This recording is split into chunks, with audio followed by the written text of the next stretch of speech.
அனைவருக்கும் வணக்கம். மல்லி பண்ணது பெரிய விஷயம் தான். அவங்க பண்ண அந்த அதிர்ச்சி வைத்தியம் தான் இப்போ அது வேலை செய்ய ஆரம்பிச்சிருக்கு. அதாவது ரேணுகாவ நெனச்சு சிரிக்கிறதா, இல்ல அவங்கள ஓட ஓட விடுறது சரிதானா அப்படிங்கிற மாரி தான் இருக்கு. ஏன்னா, அவங்கள பார்த்தா ஒரு பக்கம் பரிதாபமும், ஒரு பக்கம் எரிச்சலாவும் தான் இருக்கு. ஏன்னா, ரேணுகா வந்து அவங்க என்ன நெனைக்கிறாங்க அப்படின்னா, யாராவது ஒருத்தர் டாக்டரு அம்னீசியா பேஷண்ட் அப்படின்னு கொண்டு வந்துட்டா, உடனே ஒரு கத்தி கூப்பாடு போட ஆரம்பிச்சுருவாங்க. நிறுத்துங்க அப்படின்னு சொல்லிட்டு, உடனே அதுக்கப்புறம் நான் வேணா இங்கேருந்து கிளம்பி போயிருந்தேன் அப்படிங்கிற ஒரு டயலாக் வச்சிருக்காங்க. இப்போ இந்த கல்யாண மேடையிலயும் அதுதான் செய்ய போறாங்க. ஏன்னா, விஜய் வந்து ரேணுகா கழுத்துல தாலி கட்டக்கூடிய நேரத்துல மல்லி ஒரு விஷயத்த அதிரடியான விஷயத்த பண்ணாங்க. அது வந்து வேற லெவல்ல தான் கொண்டு போய் முடிஞ்சிருக்கு. ஏன்னா, அப்ப அந்த இடத்துல தாலி கட்டக்கூடிய டயத்த வந்து இழுத்து அடிக்கிறாங்க. அப்ப மல்லி அந்த ஒரு அதிர்ச்சியான ஒரு விஷயத்த பண்ண உடனேயே, அங்க வந்து ஒரு ஆர்கியுமெண்ட் ஆகுது. அதன் பிறகு என்ன நடக்குது அப்டின்னா, பாபு உள்ள வராரு. பாபு ஒரு கவர்மெண்ட் டாக்டர கூட்டு வராங்க. ஏன்னா, இப்ப கவர்மெண்ட் டாக்டர கூட்டு வந்தாச்சு அப்டின்னா, அங்க வந்து ரேணுகாவுக்கு அப்படியே வயித்துல புளிய கரைக்க ஆரம்பிச்சுருது. அப்ப இதுவரைக்கும் பார்த்த டாக்டர் எல்லாமே அவங்க வந்து பிரைவேட் டாக்டர். அது அவங்க ரகு சரி பண்ணது. இன்னொன்னு இது அவங்களுக்கு சாதகமான விஷயங்கள பண்ணியிருப்பாங்க அப்படிங்கிற ஒரு டவுட் இருந்தது. அப்போ ஒரு விஷயத்த பண்ணும்போது கவர்மெண்ட் டாக்டர் ஃபைனல் பண்ணிட்டா, அதில எல்லா டவுட்டும் கிளியர் ஆயிரும் அப்படின்னு சொல்றாங்க.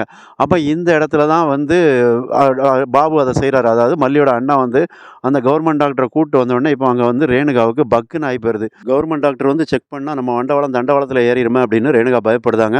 அப்ப அந்த பயந்த கையோட என்ன பண்ணியிருந்தாங்க, அந்த இடத்துல ஒரு அமைதியா நின்னா கூட, அவங்களுக்கு வயித்துக்குள்ளேயும் அவங்க முகத்திலயும் காட்ட ஆரம்பிச்சுருதாங்க. அப்ப இதில என்ன நடக்குது அப்படின்னா, விஜய் வந்து ஒரு விஷயத்த பண்றாரு. விஜய் என்ன பண்ணியிருப்பாரு அப்படின்னா, அதாவது இது வந்து ஒரு செக்கப் தானே, நீங்க எதுக்கு தேவையில்லாத பண்ணியிருப்பீங்க அப்படின்னு பாபுவ, மல்லிய சத்தம் போட்டுருக்கலாம். ஆனாலும் என்னன்னா, கடைசியா கவர்மெண்ட் டாக்டர் தானே, நீங்க அம்னீசியா பேஷண்ட்டா இல்லையா அப்படிங்கிறத கவர்மெண்ட் டாக்டர் தானே செக் பண்ணணும். அவங்க செக் பண்ணி சொல்லட்டும். இதில என்ன இருக்கு ரேணுகா அப்படின்னு சொல்லியிருப்பாங்க. அப்ப விஜய் அப்படி சொன்ன உடனே தான் அதுக்கப்புறம் ரேணுகாவுக்கு நம்ம மாட்டிக்குவோமே, இப்ப கவர்மெண்ட் டாக்டர் செக் பண்ணாங்கன்னா நம்ம மாட்டிக்குவோம் அப்படிங்கிற ஒரு பயம் வந்துருது.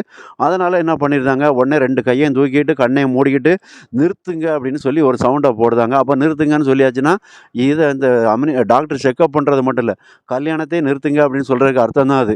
அப்ப எனக்கு வந்து என் கழுத்துல நீங்க தாலி கட்டவே வேண்டாம் விஜய். அதாவது இந்த மாரி என்ன சோதனை பண்ணி, அதுக்கப்புறம் தான் நான் இந்த மணமேடையில உட்காரணும்னு நெனச்சிருந்தா, அப்படி ஒரு விஷயம் எனக்கு நடக்கவே வேண்டாம். அதனால என்ன பண்ணுங்க, அதுக்கு உங்க கையால என்னமா பண்ணிருங்க அப்படிங்கிற மாரி சொல்லுவாங்க.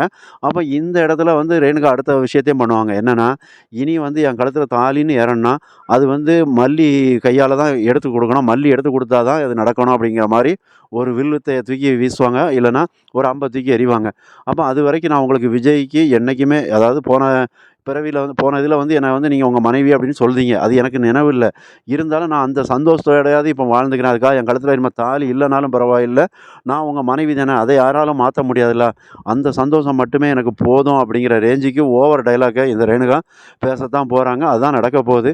அப்ப இத கேட்டுட்டு அங்க வந்து மல்லியோ, இல்ல பாபுவோ அதிர்ச்சி ஆகுறதுல ஆச்சரியமே இல்ல.